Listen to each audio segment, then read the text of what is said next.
Hello, everybody. It's Dave Neal, stand-up comic and host of Bachelor Nation News, and we have a Bachelorette preview. Tonight is Hometowns episode.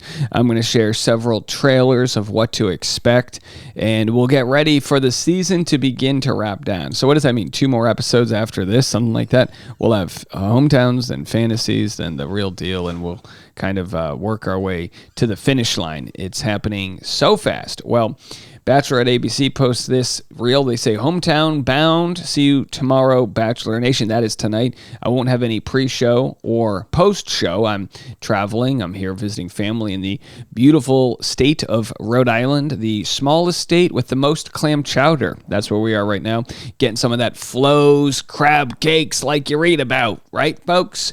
Although it has not been sunny one day since I've been home. What are you doing to me, folks? Clear the clouds. Let's party. I got to go to the beach. I got to go to Easton's and get an awful. Okay, you either know these references or you don't. That's fine either way. Speaking of hometowns, I'm at my hometowns, and as my Patreon has made it clear, I've been complaining about my family on the Patreon. That's the private membership community, patreon.com/Dave Neal. Now, not just to complain. I'm not complaining to say, oh, they're the worst, but families are interesting, right? Because you grow up with them, and they'll tell you how they're feeling, and it's not always good because families will be ultra honest, and there's something nice about politeness that you just don't get in families, because it's like, all right, we get it. We speak of people as who they used to be, not who they are now, because families, you sort of hold on to the memories and the resentments and the bitterness and this and that. Well, that can come out in hometown episodes because Jen gets to meet these families and she gets to take them for a drive. She's test driving the family. There will be siblings that stick up for their relatives because, look, the siblings of these men know this isn't going to work out. So they have to be protective and all of that. Like, we understand how that works, right? So we'll get into the very contrived, formulaic, the siblings questioning if this is real love type of thing. And then Jen has to try to sell it. No, it is real. Sure, it only works 3% of the time. Sure, we just met 2 weeks ago at a hostel in Auckland, New Zealand, or wherever the hell they are. But no, it's perfectly fine. It's going to work. And then, of course, it doesn't. That's just how it works. It doesn't work. That's how the story doesn't work. But either way, we can march forward in blind faith and try not to be that bird that flies into the windshield. Who knows? So here's Jen with her very sequiny outfit, and I like this. They're in like a musky mansion. They're not at the Bachelor mansion. They're in a different place here. It just smells moldy. The mansion, not her. But here are the finalists. And look, I'll give you guys $1 million if you can name all 4. No, I won't. But Marcus, Jeremy, Jonathan, Devin. Did I get that right? I could say that about any season, and I'd be right 2 out of 4 times. So there they are, preparing for hometowns. Who's it gonna be? She's got a nice spread of man. As we look at the sock. Isn't this crazy? We live in such a wild time where we've got the nice shoes without the socks.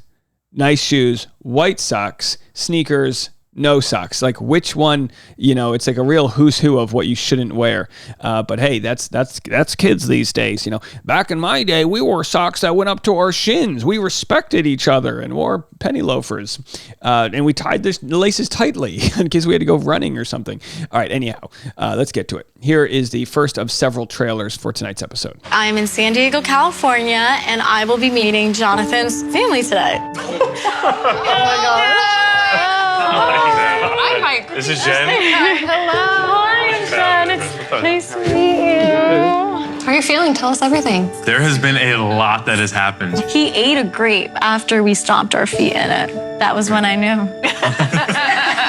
I feel like they're a good match. They look happy together. Hi. How the dramatic music comes up, the dum dum, as the siblings arrive. The last serious relationship you had, it went from happy, healthy to like toxic at the very end, and I'm just protective. Do you feel like you're falling for any of the other guys? Yeah, I have very strong relationships here. I can't help myself. I'm just feeling very, I want to be protective of John.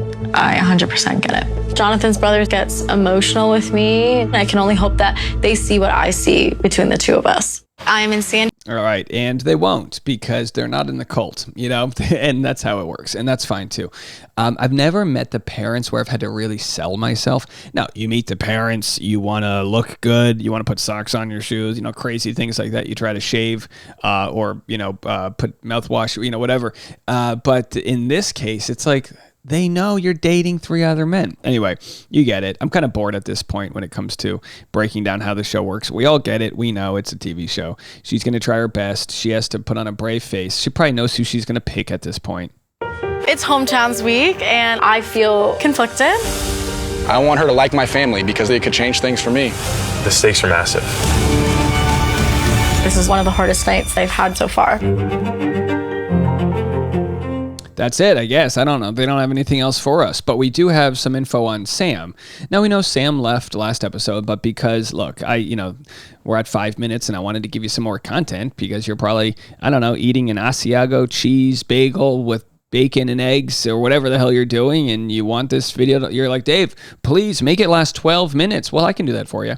So Sam passed away. No, he's alive. Sam, rest in peace. On the TV show, that is. Sam is no longer with the TV show. And Steve had posted what he knew about it. Sam McKinney knew before ever appearing on Jen's season, he had to go back home before filming was over because he was the officiant in his sister's wedding. Even his brother-in-law Ed mentioned it the day the cast was announced. It was written in the comments on Facebook under Sam's pictures back in March. So yeah, when Sam knew he had to be back and production knew he had to be back, it's kind of hard to take anything he says on the show seriously. Yeah, that's true. Steve, and by the way, Steve's so on top of this. He knew this stuff before the season even started, right? That Sam wasn't a serious contender. But, it makes you wonder, did he go on the show and lie to Jen, or were the producers in on it? Were they like, look, we know you got to leave, but you'll make good content, so we'll find a way to get you out. Just go do this, go do that.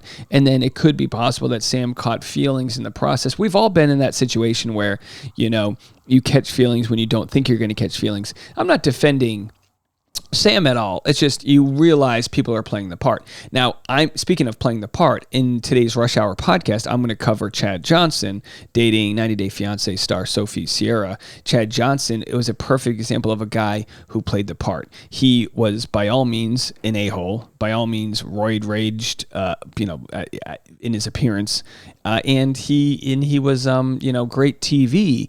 Until he wasn't, when he said "F you, Chris Harrison," and again, in hindsight, people were like, "Well, maybe Chad was onto something. Maybe Chris Harrison was a prick, right?" But either way, the point is that there's parts that are played on this show, and that's why I'm not going to get too deep in the sauce about being angry at Sam for what he was or whatever. Did he lead Jen on? Maybe, but she's leading all the guys on. It's just the way it is. Well, Reality Steve had Molly Mesnick on his show to talk about it, and I wanted to share a clip of that because Steve gets these great interviews, and now he's doing them video as well, so you can go check it out on YouTube. I'm a big proponent of supporting my friends who are content creators and vice versa. Steve's been super generous to have me on his podcast a bunch, and we love to support him. So if you haven't already, go subscribe to his YouTube channel. I'm just going to share a clip of what Molly said about that date that Sam had with Jen on Steve's Instagram. Here it is. Here and say, being in that room that whole date, there was no funny editing done at all. Honestly, there was so much more that you guys didn't see, if anything. So how long was the talk with Jen that you guys sat in on? The two of them probably sat there for 30 minutes, maybe 45 minutes. And we got 5. You got not even. Their talk was probably 2 minutes that you guys saw. Yeah. And it was just Jen firing questions at him and him. We gave them both cards with questions to ask each other. And so they were trying to go through the cards, but his answers would go on for so long that they're like, Molly, stop him.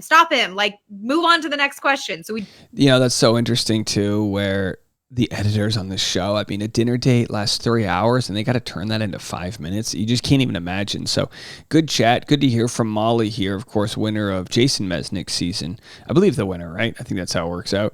And on Reality Steve's podcast. But yeah, you've got this show and people are commenting that maybe Sam never, he's a good looking dude. Maybe he's not, maybe he's surface level and he knows how to talk his way into the bedroom, but doesn't know about like actual, I don't know. Look, the point is that we all grow. This, regardless of gender, you can find women that are the same way, where they might be great on the surface, but then the longer you date them, you're like, we're not really getting to that next stage.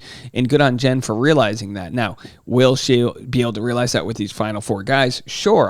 I'm sure after Hometowns, even though the show's going to make it look like she's super conflicted, I'm sure it's down to its final 2, and I'm sure she's leaning on who the guy's going to be. And when you're leaning on who the guy's going to be, you then go into the Hometowns going, all right, prove me right. Prove me why X is the guy, and hopefully the family fits into that. Like when Tasha and I, when I met her parents for the first time, there wasn't anything in the world that was going to change the fact that I loved her. You know what I mean? And the parents were great, and I knew they would be. But I didn't meet them under such hostile circumstances like this. It was a standard 6 months in. We flew in. I slept in a different bedroom. It was so funny. I'm sleeping in like a different kid's bedroom. There's like Noah's Ark wallpaper, and I'm like, what the hell's going on here? And then finally, once our relationship was more official, they let us sleep in the same room together, and I was like, oh boy, the devil's watching. Oh, what a life. What a life indeed. A little different than watching your fantasy suites play out on national TV. But hey, we all have a different route, don't we? Okie dokie. Well, that's going to do it for me and for this preview.